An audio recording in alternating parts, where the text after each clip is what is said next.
मित्रों नमस्कार। NEET paper leak समेत शिक्षा व्यवस्था में सुधारों को लेकर और देश के शिक्षा मंत्री धर्मेंद्र प्रधान के इस्तीफे की मांग को लेकर लगातार 26 दिनों से पहले 20 दिन जंतर मंतर पर, उसके बाद फिर सफदरजंग अस्पताल में और फिर उसके बाद गुरुग्राम के मेदांता अस्पताल में लगातार आमरण अनशन पर बैठे सोनम वांगचुक ने जब अपने अनशन के समाप्त होने की घोषणा की, जब इस बात की घोषणा की सोनम वांगचुक ने कि उनका सरकार के 2 मंत्रियों जेपी नड्डा और जितेंद्र सिंह की उपस्थिति में एक समझौता हो गया है और वो आमरण अनशन समाप्त करने वाले हैं, तो दोस्तों पूरा विपक्ष बिफर पड़ा। पूरा विपक्ष बिफर पड़ा, चाहे वो संजय राउत हो, चाहे वो महुआ मोइत्रा हो, चाहे वो कांग्रेस के इमरान मसूद हो। इमरान मसूद ने एक ऐसा बयान दे दिया दोस्तों जिसके कारण भारतीय जनता पार्टी को घर बैठे बिठाए एक बड़ा मुद्दा मिल गया भारतीय जनता पार्टी को। और भारतीय जनता पार्टी के विशेषकर उत्तर प्रदेश से जुड़े हुए जितने भी बड़े नेता हैं, सब के सब पिल पड़े इमरान मसूद पर। दोस्तों याद रखिएगा कि इमरान मसूद वही नेता है दोस्तों जिसने 2014 में नरेंद्र मोदी के संबंध में एक बयान दिया था, और उस बयान का भारतीय जनता पार्टी को कितना लाभ मिला था बताने की आवश्यकता नहीं है कि उत्तर प्रदेश में भारतीय जनता पार्टी ने अब तक के इतिहास में सर्वश्रेष्ठ प्रदर्शन किया था 2014 के लोकसभा चुनाव में। भारतीय जनता पार्टी 73 लोकसभा सीटें जीतने में 80 में कामयाब हुई थी दोस्तों 2014 लोकसभा चुनाव में। उसके पीछे सबसे बड़ा कारण था इमरान मसूद का वह बयान जो उन्होंने नरेंद्र मोदी के संबंध में दिया था, बोटी बोटी वाला बयान। दोस्तों उस बयान का असर केवल उत्तर प्रदेश में नहीं पड़ा था, बल्कि उस बयान को भारतीय जनता पार्टी ने देश के हर राज्य में पूरे लोकसभा चुनाव में इमरान मसूद के उस बयान का इस्तेमाल किया था। क्या यह बयान भी भारतीय जनता पार्टी को वैसा ही कोई संकेत दे रहा है? दोस्तों जो ही सोनम वांगचुक ने अपने अनशन के समाप्ति की घोषणा की, वैसे ही इमरान मसूद ने कहा कि सोनम वांगचुक भी वही निकले जो अन्ना हजारे थे। यानी अन्ना हजारे ने जिस प्रकार से कांग्रेस के विरोधियों का एक टूल बने थे और आम आदमी पार्टी की स्थापना करवाई थी, अरविंद केजरीवाल को नेता बनाया था, वैसे ही सोनम वांगचुक का भी मकसद वही है। सोनम वांगचुक भी अभिजीत दीप को नेता बनाने के लिए तो तैयार है, लेकिन समझौता वैसे ही जैसे अन्ना आंदोलन बीजेपी के समर्थन के बगैर सफल नहीं हो सकता था, वैसे ही सोनम वांगचुक के आंदोलन के पीछे भी भारतीय जनता पार्टी के नेताओं का हाथ है। यह बात साबित हो गया। यह बात कही इमरान मसूद ने। स्वाभाविक था, होड़ लगी हुई है इस आंदोलन का श्रेय लेने का, और उसमें आंदोलन का जो हीरो है सोनम वांगचुक, वो हीरो ही यदि किसी फिल्म का अगर सबसे बड़ा अभिनेता दोस्तों अगर वो फिल्म दोस्तों सुपर डुपर हिट हो रही हो और उसका फिल्म का अभिनेता ही अगर अंत में अपना रंग बदल ले, जिसके खिलाफ लड़ रहा था उसके साथ ही जाने की घोषणा कर दे, तो दोस्तों आप तो दर्शकों को निराशा तो होगी। वही हाल हुआ है देश में विपक्ष का। संजय राउत, महुआ मोइत्रा, इमरान मसूद, सबने लगातार सोनम वांगचुक पर आरोप लगाया। दोस्तों भारत में एक बात तो आप मानेंगे, भारत में अधिकतर चुनाव विकास कार्यक्रमों से नहीं जीती जाती। सरकार की योजनाओं के आधार पर, सरकार के काम के आधार पर जनता वोट नहीं करती।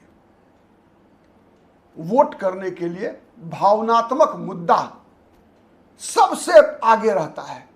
इस बात को तो आप स्वीकार करेंगे। इस बात को स्वीकार तो करेंगे ना कि 2014 में इमरान मसूद का वो बयान किस प्रकार से उत्तर प्रदेश में हिंदुओं की एकजुटता का कारण बना था। 2017 के विधानसभा चुनाव में कब्रिस्तान और श्मशान का बीजेपी का नारा, और साथ साथ इमरान मसूद के उस बयान को भी 2017 में भी बीजेपी इस्तेमाल कर रही थी कि देखो मोदी के खिलाफ कैसे कैसे नफरती बयान दिए जाते हैं। और इस बात का अंदाजा है बीजेपी को, अनुमान है बीजेपी को कि इमरान मसूद भारतीय जनता पार्टी के लिए कितने बड़े एसेट हो सकते हैं। दोस्तों साथ ही जब भारतीय जनता पार्टी के नेता सोनम वांगचुक के साथ सोनम वांगचुक को जूस पिला रहे थे, उसी दौरान इमरान मसूद मौलाना असद मदनी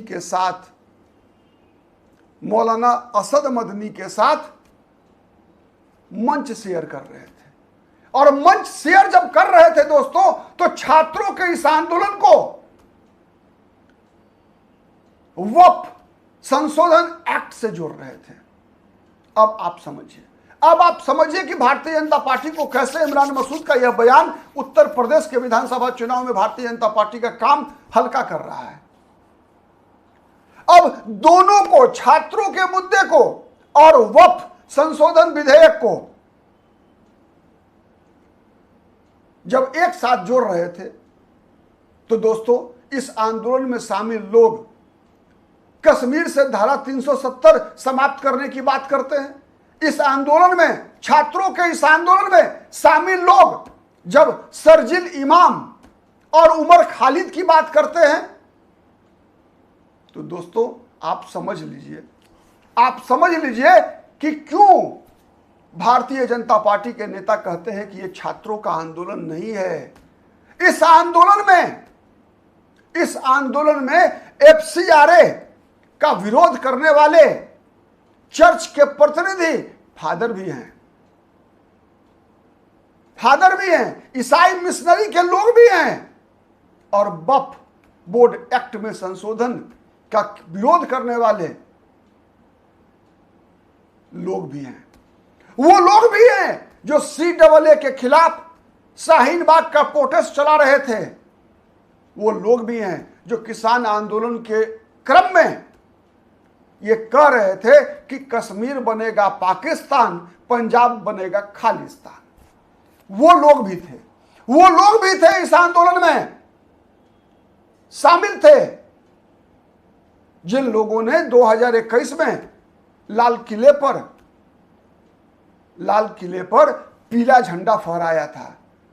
वही लोग इस बार संसद की ईंटें उखाड़ने की बात कर रहे थे। और जब इमरान मसूद, जब संजय राउत, जब महुआ मोइत्रा, जब संजय सिंह आम आदमी पार्टी, जब डिंपल यादव समाजवादी पार्टी के लोग, जब अब्दुल असद मदनी जैसे लोग जब दोनों आंदोलन को एक साथ जोड़ते हैं, तो केशव मौर्य और संजय निषाद का बयान क्या आता है। संजय निषाद बोलते हैं कि सोनम वांगचुक जैसे बुद्धिमान लोगों को मारना चाहता है इमरान मसूद मारना चाहता है किसे? सोनम वांगचुक को मरवा देना चाहता है, सोनम वांगचुक के लाश पे राजनीति करना चाहता है। छात्रों के आंदोलन के नाम पर यह भाजपा के विरोधियों का आंदोलन है। आप अनुमान लगाइए दोस्तों कि यह आंदोलन किस दिशा में जा रहा है, और सोनम वांगचुक के, इमरान मसूद के बयानों का भारतीय जनता पार्टी कैसे आने वाले उत्तर प्रदेश विधानसभा चुनाव में इसका इस्तेमाल कर सकती है। दोस्तों इमरान मसूद के इस बयान पर उप मुख्यमंत्री हैं केशव प्रसाद मौर्य ने जो ही सोनम वांगचुक को अन्ना पार्ट 2 कहा इमरान मसूद ने, त्यों ही केशव प्रसाद मौर्य ने कहा कि जिस व्यक्ति ने इतने दिनों तक अनिश्चितकालीन उपवास रखा, शांतिपूर्ण ढंग से छात्रों की मांगे उठाई, इस आंदोलन में कांग्रेस, समाजवादी पार्टी और आम आदमी पार्टी के लोगों ने अराजकता फैलाने की कोशिश की है।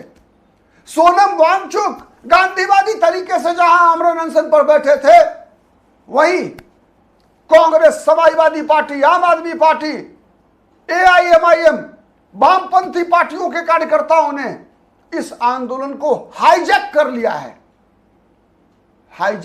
है, इस आंदोलन पर कब्जा कर लिया है। ये लोग अराजकता फैलाना चाहते हैं, देश में अशांति फैलाना चाहते हैं। ये लोग सोनम वांगचुक की को जिंदा नहीं देखना चाहते, और सोनम वांगचुक ने भी तो यही बयान दिया।